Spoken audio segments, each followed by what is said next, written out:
Because I don't want to be famous. Yeah, because You say you don't want to be famous? I don't want to be. I don't want to be that person or those people who can't do like normal things and go to normal places. And, like not be recognized. And, like it's cool to be recognized and everything, and get lots of opportunities and things and people and places and travel.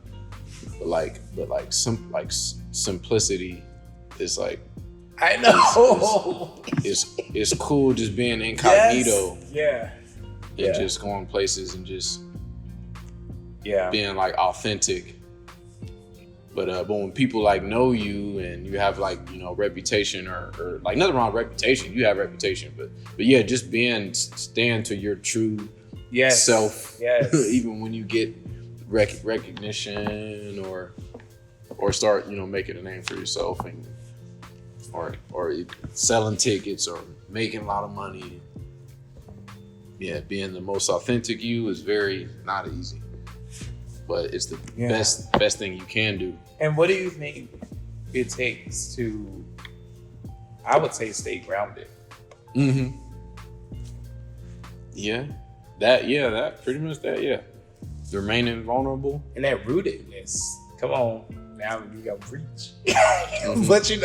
But I never even made that connection. Like to be grounded really means to be rooted. You got to be anchored to something that pulls you back. And it's like for me, and neither are we famous. But even in the little bit of people know what we got going on. Even in that little bit,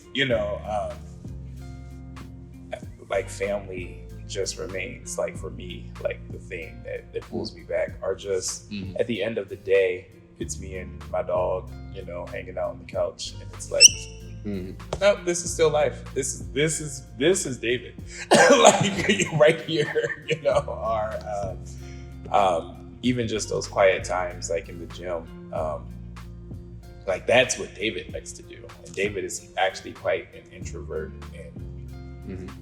and this doesn't happen for me outside. I don't even talk to people on the phone. Outside of work, I really just am to myself. But I don't know if that's enough, but then regular practices and people you trust and, to be accountable to, I would fully expect that if I ever started acting crazy, you would just be nigga, what you doing? And vice versa, be you. But what does that look like for you? That rootedness, what anchors you? Just knowing faith, knowing where your blessings come from, knowing that God will bless you, and understanding that you have a certain responsibility or an accountability that comes with that blessing, and when you are a creative, you do have responsibility to shed positive light on a subject matter or to do the right thing with your gift and your talent. So it's knowing that God is first, trusting God to bless you, but now that you have a blessing, you can be a blessing, you have power with that blessing, and you are responsible for you're responsible for so much for what you do with that blessing. God won't, I don't think God will take it away from you, but I think you can have good success or bad success with that same blessing. I can use this, but I can use it for selfishness, or I can use it just for to just try to do this for myself, or I can or I can volunteer, or let me spend a little bit more time, or let me do this for this person, just basically fearing God with what He's given me, or when He gives you something or a blessing, you fear Him at the end of the day. And I think for people who maybe aren't into faith, and even for myself, I don't think God even spoke to me on that level until like RDT was really involved and really in this recent season, but to understand the fear of God. Yeah. Like, but it's not like this. It's something that I still grow to learn. Because like you said, it's not like I feel like I serve this God that is like always waiting to smite me if I do something wrong. But out of nowhere, like I started thinking of that scripture, no man should think too highly of himself, you know, and that was all the part I knew.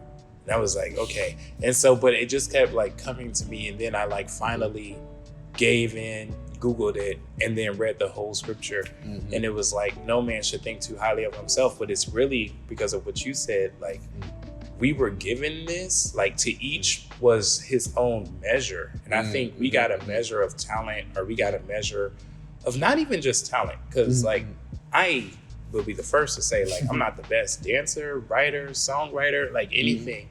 But for some reason, he gave me measure, and he gave me influence, and he gave me favor to be able to use that. But what it says is to his glory.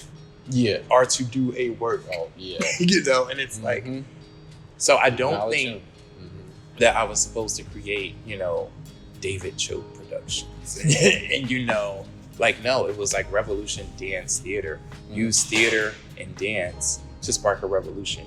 Use theater and dance to change the world. And that's why we're Revolution Dance Theater and not David Dance Theater. Like that, and that's why like I have to have all those signs all over the place to remind me, use theater and dance to spark a revolution. Like that's what you do. And I think there is nothing wrong though with knowing that you have that measure. And that's the flip side of it. Because the other thing that God reminded me of was this little light of mine, I'm gonna let it shine.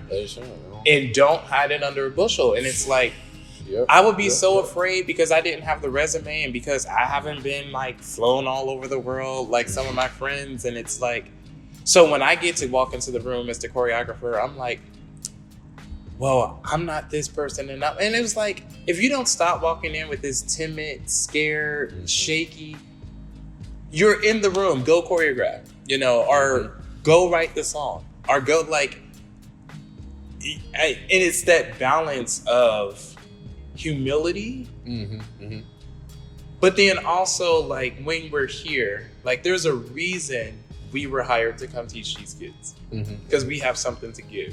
But when we act like, you know, I'm not really sure why I'm here. I'm not qualified. Yeah. And it's like, if I don't think I'm qualified, how the hell they gonna think I'm qualified? I don't know how you keep that balance of like, no, I'm not the shit, but still in school. Yeah. But yes, I have something to give. To offer, yeah. Not only do I have something, I got something good to give. You know, how do you remember that but don't lose this?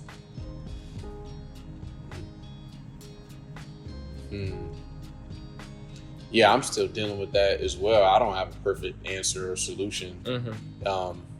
Like out in a practical sense, but because I'm in a similar boat, like when it comes to that subject. Because the other night I was looking through my notes on my phone, and I used to take down a lot of notes after like teaching and just advice and things to do better. Like the next time I did something, and some of those notes were talking about. I was talking about how I like when I teach a class, like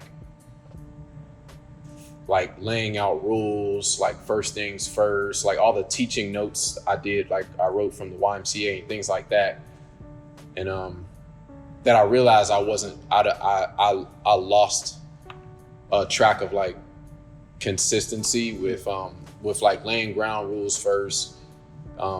Like, and as to like why the class was turning out how it did. And back in my notes, I was typing, it was like really confident. Like I was reading my notes and I realized like the like the spirit of which I was writing was really like bold and straightforward and like, you know, do this and you got to put your foot down and this and that. And like what happened to that person? Like how did I become like went from that person to being like more passive? Passive. But yeah, that reminded me like, oh, I do have like this authority, like as a teacher. Yeah. And like, as I do have like experience, like, you know, teaching and dance and outside of dance just, and I do have something of value to offer. So like when you go into class, you know, be confident and let them know exactly what's going to happen. This is how it's going to happen.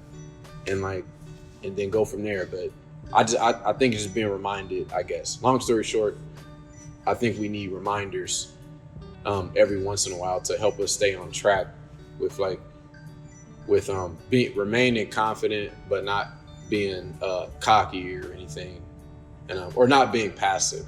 Like be confident in who you are and your skill set and ability, like that you've been given or you've been crafting, but with the humility. And like Jeremy said, sometimes we need reminders, and if you can hear that, there's a reminder that we have to actually go teach a class now. So, but I think this was a great conversation, and I want to say this here so I don't forget.